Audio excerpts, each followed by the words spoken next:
எல்லோருக்கும் நமஸ்காரம். இன்னைக்கு நம்ம பார்க்க போகிறது தி ஜானகிராமன் அவர்களுடைய ஒரு சிறுகதை உதட்டுக்கார பையன். அவருடைய டிபிக்கல் ஸ்டைலில் எழுதியிருக்கிற ஒரு கதை. ஒன்ஸ் அகெயின் அந்த காலகட்டத்துக்கு போய் இதை நம்ம ரசிக்கணும். அந்த மாதிரி ஒரு கதை இது. அதுதான் நம்ம இன்னைக்கு பார்க்க போகிறோம். தி ஜானகிராமன் அவர்களின் உதட்டுக்கார பையன். மாதர் சங்கத்து பெரிய ஹாலில் பெண்டுகள் குழு குழுவாக சேர்ந்து உட்கார்ந்து பல தலை போகின்ற பிரச்சனைகளை பற்றி பேசிக்கொண்டிருந்தார்கள். பாகற்காய் பர்பி செய்யும் குறிப்பிற்காக தான் எவர் சில்வர் கூஜா பரிசு வாங்கியதை ரமாமணி ஒரு குழுவிடம் சொல்லிக் கொண்டிருந்தார். தென்மேற்கு மூலையில் காமாட்சி ராமசேஷன் பெரியவாளை பார்க்கிற போகின்ற நாளன்று மட்டும் வைரத்தோடையும் பட்டுப்புடவையும் நீக்கி சிவப்புத்தோடும் நூல் புடவையும் தான் அணிந்து போவதை பற்றி சொல்லிக் கொண்டிருந்தார்.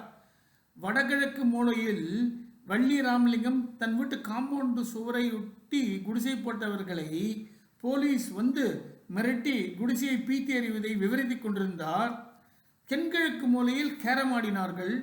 வடமேற்கு மூலையில் உன்னுடைய டை சாம்பல் பூத்து போய் பைசாயிடுச்சு, உங்கள் அம்மாட்ட சொல்லி புது டை கட்டிக்கிட்டு வாங்கி கட்டிக்கிட்டு நாளைக்கு வா என்று எல்கேஜி டீச்சர் தன் குழந்தை பார்த்து சொன்னதையும், அதற்காக 7 மணிக்கு மேல் சில்ட்ரன்ஸ் பேலஸ் கடைக்கு தான் போக போவதையும், அங்கு அந்த எல்கேஜி வகுப்பு வர்ணமான டை கிடைக்கிறதோ என்னவோ என்பதையும் சொல்லி கவலைப்பட்டு கொண்டிருந்தார் பாலா தண்டபாணி. வடக்கு சுவரோரமாக மத்தியில் ஒரு படத்தில் சிலுக்கு என்பவர் ஒரு ஆம்பளை வாத்தியாரை எப்படி ஒரு தோட்டத்தில் மயக்க முயன்றார் என்பதை இன்னொரு உறுப்பினரின் கன்னத்தை கையால் வழித்து நடித்து காட்டினார் செல்வி. அப்படி இல்லை செல்வி, இப்படின்னா என்று அலமேல அரவாமுதன் திருத்தி நடித்து காட்டினார்.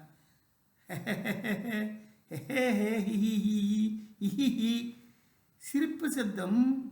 7-8 குழந்தைகள் குலுங்கி சிரித்தன. ஒரு நிமிடம் கழித்து ஓய்ந்தது சிரிப்பு. மீண்டும் சிரிப்பு. ஹாலில் இருந்த அத்தனை பேருக்கும் ரமேஷ், உமேஷ், லில்லி, பட்டு, அழகம்மை, தமிழரசி, ரீட்டா என்று தத்தம் குழந்தைகளின் சிரிக்கும் முகங்கள் எல்லாம் கண்முன் வந்தன. புது சிரிப்பு இது. கிச்சு மூட்டி விழுந்து பொருளும் குழந்தைகளின் சிரிப்பு. எல்லோரும் வெளியே ஓடி வந்தார்கள். சங்கத்தின் காம்பவுண்டுக்குள்ளே ஒரு வேப்ப மரத்தடியில் ஒரு 17 வயது பையன் கடை விரித்திருந்தான். வரிசையாக அட்டை பெட்டிகள். ஒவ்வொரு பெட்டியிலும் மனுஷ வர்ணத்தில் ஊதா பூ, ரப்பர் அல்லது பிளாஸ்டிக் பலூன் சுருக்கங்கள். பையனுக்கு பக்கத்தில் மரத்தடியின் மீது சாய்ந்த பலகையில் விலைப்பட்டியல். அட்டை பெட்டிகளுக்கு முன்னால் ஒரு சின்ன வெல்வெட் டப்பா தான் சிரித்துக் கொண்டிருந்தது. சிரிப்பு ஓய்ந்ததும் பையன் வெல்வெட் டப்பாவை மூலையில் விரலால் தொட்டான். மீண்டும் சிரிப்பு. ஒரு நிமிடம் ஓய்ந்ததும் மீண்டும் விரலால் தொட்டான் பையன். மீண்டும் சிரிப்பு. ஓய்ந்ததும் மீண்டும் விரலால் தொட்டான் பையன். மீண்டும் சிரிப்பு. ஓய்ந்ததும் உரையாடல் ஆரம்பமாயிற்று. என்ன விலை? போர்டை பாருங்க. எல்லோரும் பலகையை பார்த்தார்கள். ரயிலடி ரிசர்வேஷன் 50 பைசா, தேசிய பேங்க் 80 பைசா, கூட்டுறவு கடைகள் 70 பைசா, தபால் ஆபீஸ் 90 பைசா, வீட்டு வசதி வாரியம் 89 பைசா, சப் ரிஜிஸ்ட்ரார் ஆஃபீஸ் 60 பைசா, செக்ரட்டேரியட் 40 பைசா, ஆஸ்பத்திரி நர்ஸ் 30 பைசா, ஆஸ்பத்திரி டாக்டர் 40 பைசா, ரயில்வே டிக்கெட் பரிசோதகர் 50 பைசா, கார்பரேஷன் 60 பைசா, மின்சார போர்டு 70 பைசா, எல்ஐசி 90 பைசா, வருமான வரி ஆஃபீஸ் 80 பைசா, கிருஷ்ணாயில் கடை 50 பைசா, ஹைகோர்ட் 40 பைசா, போலீஸ் ஸ்டேஷன் 60 பைசா. நீள போய்கொண்டே இருக்கே ரமாமணி. இதெல்லாம் என்னப்பா சொல்கிறேன்? இதெல்லாம் உங்களுக்கு தாயத்து. இதெல்லாம் இந்த பலூன் இல்லாமா? பலூன் இல்லை, உதடு என்று சொல்லி ஒரு பெட்டியில் இருந்த ரப்பரை எடுத்து உதடில் வைத்து கொண்டான் பையன். ஒரு பெரிய புன்சிரிப்பு தெரிந்தது. தாயத்து என்றான். தாயத்தா? எங்கள் அம்மா, எங்கள் அப்பா, இன்னும் பல அப்பா அம்மாக்கள் எல்லாம் உங்கள் வீட்டுக்காரர்களை சபிச்சிருப்பாங்க. அந்த சாபம்லாம் பலிக்கக்கூடாது. இனிமேலும் அப்படி யாரும் சபிக்கக்கூடாது. உங்கள் வீட்டுக்காரங்களுக்கு கஷ்டம் வந்தால் உங்களுக்கு தான் கஷ்டம். அப்புறம் மாதர் சங்கத்திற்கு எப்படி வர முடியும்? மாதர் சங்கம் தான் எப்படி நடக்கும்? அத்தனை பெண்களுக்கும் முகம் சுண்டிற்று.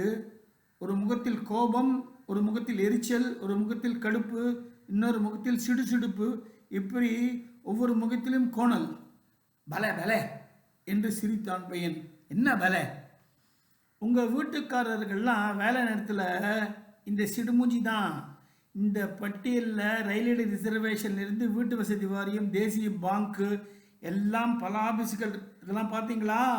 உங்கள் வீட்டுக்காரர்கள் இந்த பட்டியலில் யாராவது ஏதாவது ஒன்றில் வேலை பார்க்கிறார்கள் இல்லையா? குமாஸ்தாவாக, அதிகாரியாக, டிக்கெட் எக்ஸாமினராக. அதுக்கு என்ன இப்போ? எங்கள் அப்பா அடிக்கடி ஆஃபீஸ் வேலையாக வெளியூர் போவார்.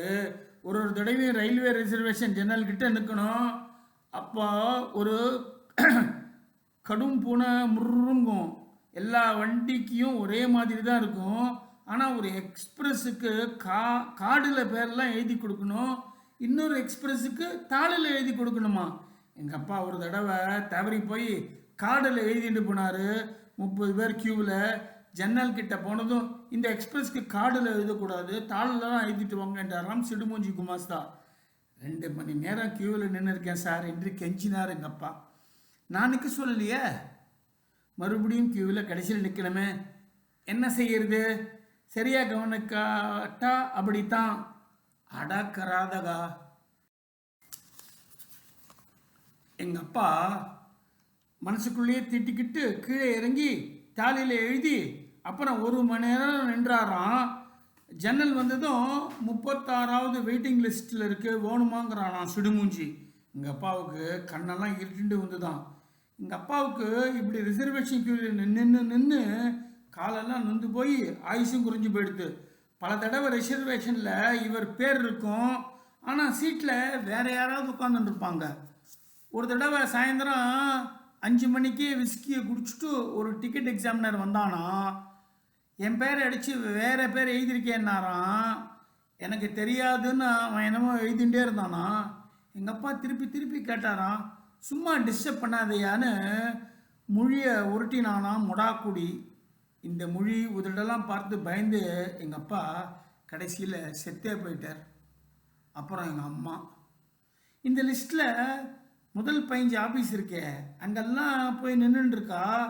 எங்கே போனாலும் வாங்க என்ன வேணும்னு யாரும் கேட்குறதே இல்லையா. எங்கம்மா எங்கள் அம்மா எத்தையோ திருடிட்டு போக வந்தாப்புல எல்லோரும் சந்தேகமாக பார்த்து கொண்டே இருப்பாங்களாம். இந்த லிஸ்ட்டில் 5ஆவதோ 6ஆவதோ ஒரு ஆஃபீஸு, அங்கே உங்கள் மாதிரி ஒரு பொம்நாட்டி ஆஃபீஸர் உட்காந்துருந்தாலாம்.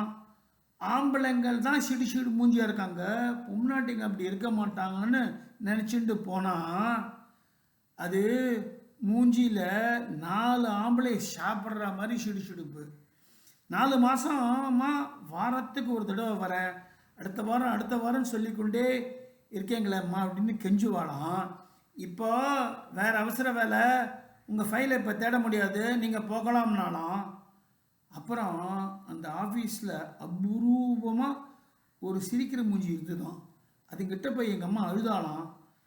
அவள் அந்த சிடுமூஞ்சியை போய் கேட்டாலாம். அதுக்கு நான் இந்த ஃபைலை ஒழிச்சு வச்சு விடுவேன் தெரியுமா, ஒரு மாதம் கழிச்சு வர சொல்லுங்கன்னு முகத்தை பார்க்காமலே எரிஞ்சு விழுந்தாலாம். செஷனில் இருந்த மற்ற கிளர்க்குக்கெல்லாம் சிரிச்சானுங்களாம். சிடுமூஞ்சியை பார்த்தா சிரிப்பு மூஞ்சியை பார்த்ததான்னு தெரியல. இப்போவாது செஷனுக்கு சிரிப்பு வந்ததுன்னு தானும் சிரிச்சுட்டே வந்தாலாம் சிரிப்பு மூஞ்சி கிளர்க்கு. எங்கள் அப்பா செத்து போய் 5 வருஷமாச்சு. இன்னும் இந்த 15 ஆஃபீஸ்லேயும் மூல உபதிரவம், வயிற்று வலி, சோம்பல், கல் நெஞ்சு, முகத்தை பார்க்காம கையும் பர்சையுமே பார்க்கின்ற கண்ணுன்னு எல்லாத்தோடையும் எங்கள் அப்பா இன்னும் நின்றுட்டே இருக்கா. நான் ஐஐடியில் சேர்ந்து 1 வருஷம் படித்தேன்.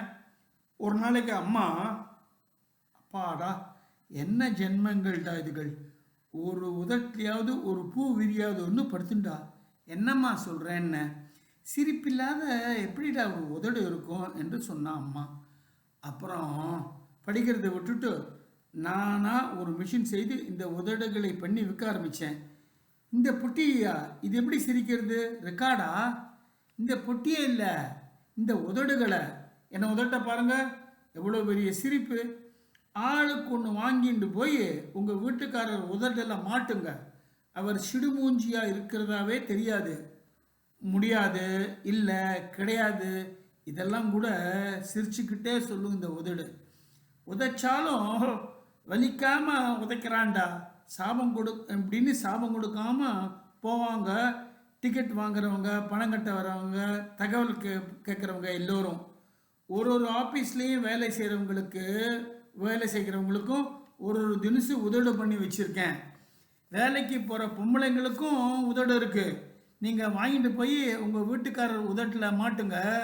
அவருக்கு நல்ல பேரும் வரும், யாரும் சபிக்க மாட்டாங்க. அதனால் நீங்களும் உங்கள் குடும்பமும் க்ஷேமமாக இருப்பீங்க. என்ன இது, ஒரே அபசகுனமும் அச்சாணியமாக பேசுகிறான். ஏன்பா, நீ இப்போ இந்த சிரிக்கிற பொட்டியை வைக்க போறியா இல்லையா என்று அழைத்து கொண்டே பெண்டுகள் சங்க கட்டிடத்திற்குள் போனார்கள். பையன் கடையை கட்ட ஆரம்பித்தான். எங்களவர் ராத்திரி தனியாக இருக்கிறப்பவே சிரிக்க மாட்டார், ஆபீஸ்னா கேட்கணுமா என்றால் ஒரு உறுப்பினர். ராத்திரி தனியாக இருக்கிறப்போ சிரிப்பு வருமா என்ன ஐயய்ய என்று ஒரு மாதிரியாக பார்த்தால் இந்த உறுப்பினர் அந்த உறுப்பினரை.